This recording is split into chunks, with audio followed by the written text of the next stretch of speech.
Okay, I got a question here. This is from the Roman Catholic, and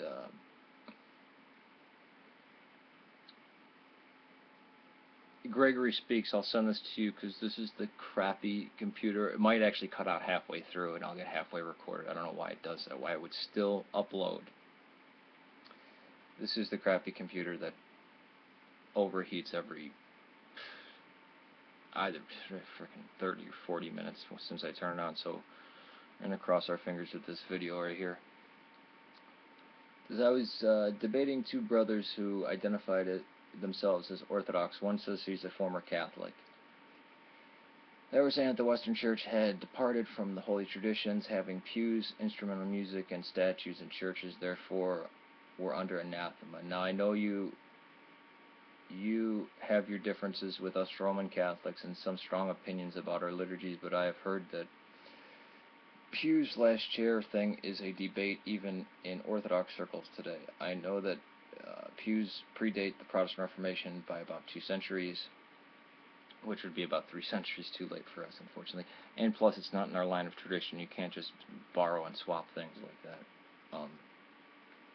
It's also you're keeping. I mean, the Russians keep the Russian tradition pure. The Antiochians keep the Antiochian tradition pure. The Serbians keep the Serbian tradition pure. The Chinese keep the Chinese tradition pure. That kind of thing.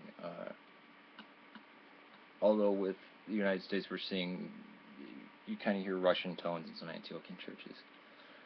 Not saying that's a horrid thing. It's not. If it's happening naturally, then it's natural. So it's not imposed.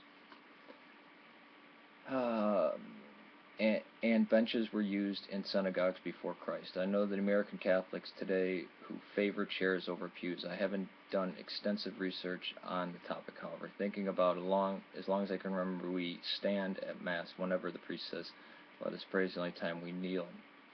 Kneeling for us is what you'd see a Muslim doing in prostration. That's kneeling for us, just to tell you.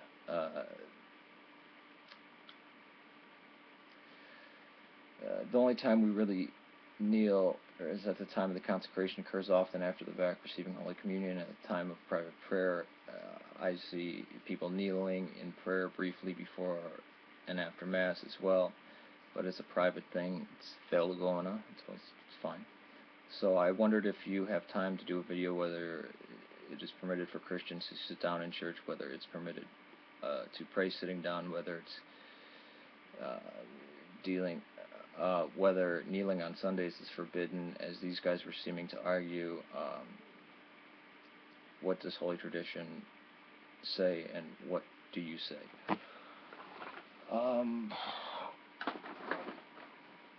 Holy Tradition, since I don't speak every language that Orthodoxy is in, I don't know ancient Chinese and Slavonic and Serbian and Romanian and Syriac and Arabic and Greek, a little bit of Arabic, Greek, even Latin, Coptic. What is Holy Tradition say? Well, the reason why that might be against kneeling on Sundays is because it's Sunday. It's not a day. It's not a day for fasting. Even in fasting periods, you're supposed to lighten your fast on a Sunday. Sunday is not a fast day. It's strictly. It's emphatically not a fast day. But the only time that you must stand, where you stand, is the reading of the Gospels. I remember I invited somebody to my parish, and I just said, I didn't tell them beforehand, but when I'd figured they would do it when everyone else does it, I was like, stand, and they didn't stand up. I felt like an idiot, embarrassed. I mean, nobody thought anything bad of her. They figured, you jackass, why didn't you tell this girl? It's about 10 years ago.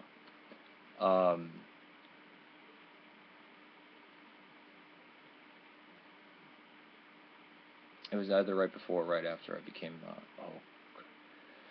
about 10 years ago now. Jeez. All right. But yeah. the first parish that I went to did not have it. It had a row of chairs around the outside, and the OCA parish that I had been recently going to, they have pews, but they were donated by some dying guy, and they've only been in there for like 2 years. And the priest wants to rip them out, but a lot of the family still goes there, and they have the names engraved, and then people engrave names of departed members of the parish. So he's like, oh, this is... Before it was just a marble floor with carpet, which is how it should be. When we stand in prayer like this, with our eyes open, facing east, as we will on day of resurrection. Right? So you stand. That's why you know you're Orthodox when you can stand for 3.5 hours and you think nothing of it. You know, you always know that they're not Orthodox when, you know, they're doing that shift and weight from one foot to the other, picking it up, doing that little weird elephant dance thing. But there's always been chairs or a bench running along the side. Yeah, you know, that kind of stuff. Even, you know, just for to sit, you know, when the sermon is being read. Initially, people just sat on the floor, the rugs. I mean, that's the masjid. The mosque comes out of this tradition. You know, the early mosques looked identical to Orthodox churches. That's how they, you know, I mean, the church grew out of the synagogue. If you look at a Byzantine church and an Islamic mosque for the first 200 years, you cannot tell the difference, with the exception of an iconostasis. But actually, they had pulpits, and the West had pulpits, but we never had pulpits.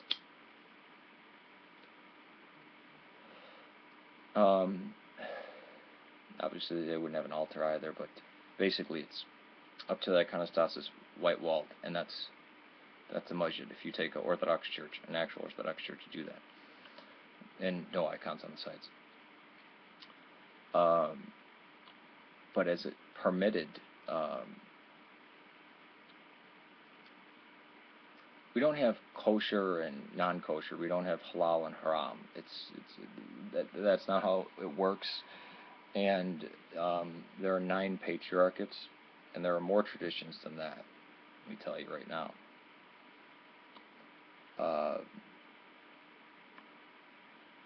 But the thing that I would say, the one side thing, you mentioned statues, that actually breaks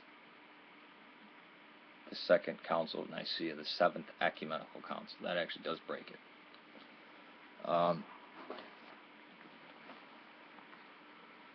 And that was put on as kind of wisdom to say, okay, we're not going to have statues. The reason why Rome held the statues is because the damn place was full of statues. It was just part of their culture. I know it's a totally different thing. It doesn't break any of the councils. The Ethiopians use drums. They don't use them in church, but they use them in the procession going to church. That's fine. On their holy days, they'll use them in their procession. But of course, we're not in full communion with them. So to sitting down's fine. It's the issue of the fact having pews there. Chairs you can move, but how are you going to do your prostrations? Because you say kneel. When we prostrate, it looks just like the Muslims do. Or in fact, we'll do the monks will do the full ones where they lie flat, like looks like the Buddhist prostrations. So when it says genuflect, it actually means, you know, I was one of the people, because there was a lot of converts at the first parish I went to. Since I came from the masjid, it was natural to me to just go right down. And my friend Prima said, yeah, the Muslims are the only ones that are going to know how to prostrate themselves when man comes back, you know.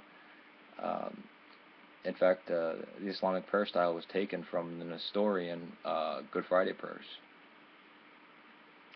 Go to the reading of 12 Gospels, or any time during Lent, you'll see the prostrations. How do you do your prostrations with pews? You'll have to get. I mean, it's just you can't. It's non-functional. So I don't know. Maybe if people were made out of Legos that were made out of Jello, it would be fine. It's like having a church filled up with you fill up the church, you know, a yard high full of bowling balls. How are you going to worship? It's just very impractical and crappy, and it's something from the West the West is kind of brought in, and it's not. It just doesn't work. You know, it's kind of like it's Western. It shouldn't be there, and if we can't actually prostrate before the Lord in a holy sanctuary of God, there's something wrong, and that something wrong is pews. Chairs, fine, because you can just move them right out of the way when it's done. When, because remember, we have feasting periods, fasting periods, dormant periods. When the severe fasts come, or when the holy days come, how does, and the church prospers, not just the priest, the church does. You guys kneel. We, boom, go down like the Muslims do. Or actually, I should say the Muslims go down like we do. Because we were doing it for 600 years before they were. So that's the issue. It's obstruction to worship. It truly is. It's a pain in the ass, and it's very awkward and uncomfortable, and rip the pews out of the churches. Now, a matanya is not a replacement for the prostrations during the very severe times like Holy Week, the pre-sanctified liturgies of Lent, and feast days. Some of the feast days that are actually fast days, beheading of John the Baptist, things like this. So it's inappropriate, you see what the predicament is now, basically. How can we actually worship in any traditional manner when you have basically hard oak and maple walls, just benches stacked that are bolted to the floor?